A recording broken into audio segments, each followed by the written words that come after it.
But at the end of the day, when it comes, I was just, going back to what you say, what you can and can do.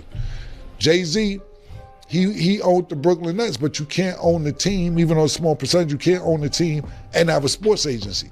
So you have to let the team go. If you find loopholes, they're going to find loopholes to do whatever they want to do.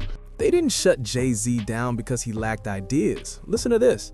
They checked him because the system couldn't process how strong his influence was getting. Everybody cheers for ownership until someone actually moves like they want it all. Cameron laid out the real reason Jay had to make a choice, and it wasn't random. Not because he felt like it, but because the structure boxed him in. One moment you're building a sports agency, next thing you know, they're telling you you can't touch a team too. Even if it's a tiny stake, even if you earned it, even if you shifted the culture. And that's the part folks keep skipping over. When you're winning quietly, nobody says a word, but start winning in too many spaces and suddenly the rule book comes out. They're cool with you hustling, they're fine watching you expand, but the second your power starts overlapping, now it's an issue. Now I'm about to roll this clip for y'all, but before that, do me a favor, drop your thoughts in the comments and hit that subscribe button. Let's run it. But that's a conversation I really would love to ask you guys. After Cam's take, I didn't want to line step because Cam always think I'm line stepping him. So after you have that, I would love to see. But put the camera on him so you can see what I'm dealing with. Plotting on This is line what I'm dealing with. Yeah, like Line stepping. this is crazy, yo. You go before me every take, so I always you line step me because I sit and be patiently waiting for everybody to go. I think what you said, Mason, is a great point. People try to put you like you can do this or can't do that. If you're doing it all well, you can't complain. Yeah. That's my opinion. Once you stop doing what you do well, then they're going to complain. Like same thing will be like make the main thing the main thing. Now, if Paul George, right? Let's just use Paul George. If he was averaging 33 points, 7 assists, and 6 rebounds, and Philadelphia was winning, and he was podcasting 3-4 times a week, you wouldn't complain. Yeah.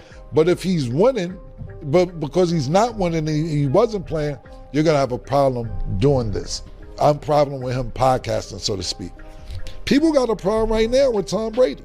Yeah. Yeah. Tom Brady's the owner of the Raiders. Yes. But he's broadcasting every weekend for Fox, I believe. If it's not Fox, or it's Fox. Yeah. So I don't know if you people know this.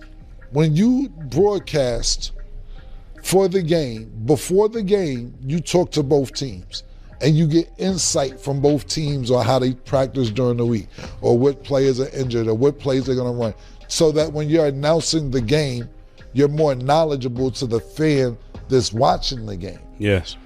But if you're giving Tom Brady this information and he's an owner of a team, how much of that information can he take as a broadcaster and now save the information and use it as an owner?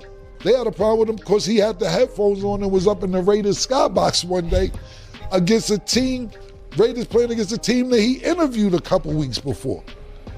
What can you do and what can't you do? If you can do it and get paid, then you can do it and get paid. But at the end of the day, when it comes, I was just, going back to what you say, what you can and can do. Jay-Z, he owned the Brooklyn Nets, but you can't own the team, even though it's a small percentage, you can't own the team and have a sports agency. So you have to let the team go. If you find loopholes, they're gonna find loopholes to do whatever they want to do. Now back to this situation with Austin Reeves and Rich Paul. I ain't even talking about that situation. Whatever. It just, to me, Austin Reeves comes off as a bitter former basketball player. Like he's bitter about everything.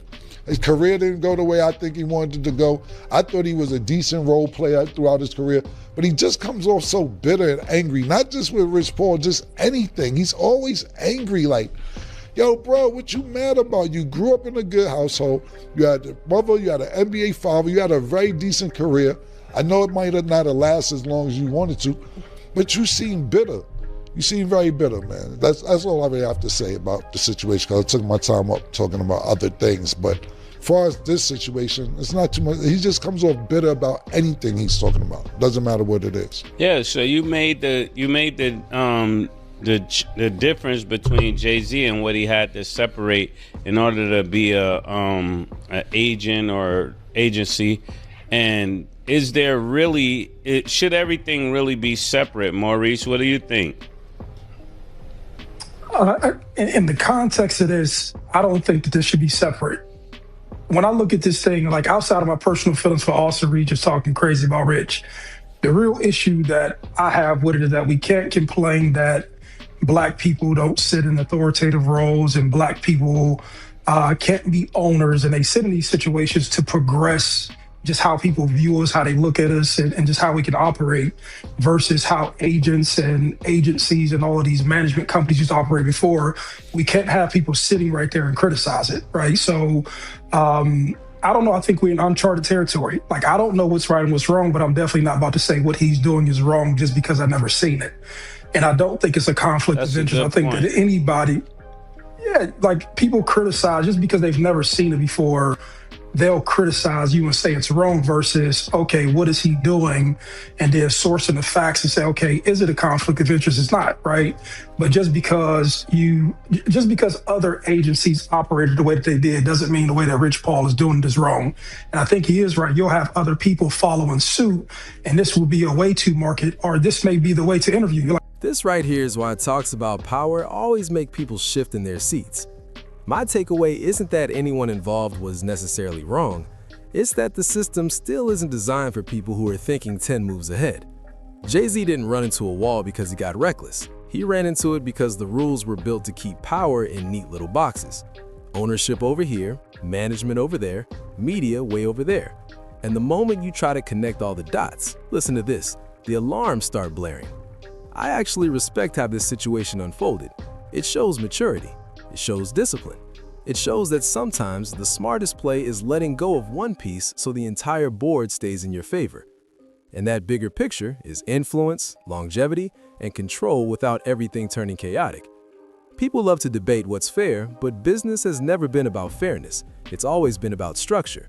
And ownership is still the fastest route to generational wealth in any industry. That's the part that really matters in the long run. This whole breakdown should push you to think deeper about how success is rewarded and where it's quietly capped. So let me throw this question to y'all. Do you think Jay-Z would have completely changed sports ownership if the rules hadn't forced his hand? And do you agree with Cam that overlapping power only becomes an issue when it's someone like Jay-Z doing it? Drop your thoughts in the comments and don't forget to like and subscribe. Peace.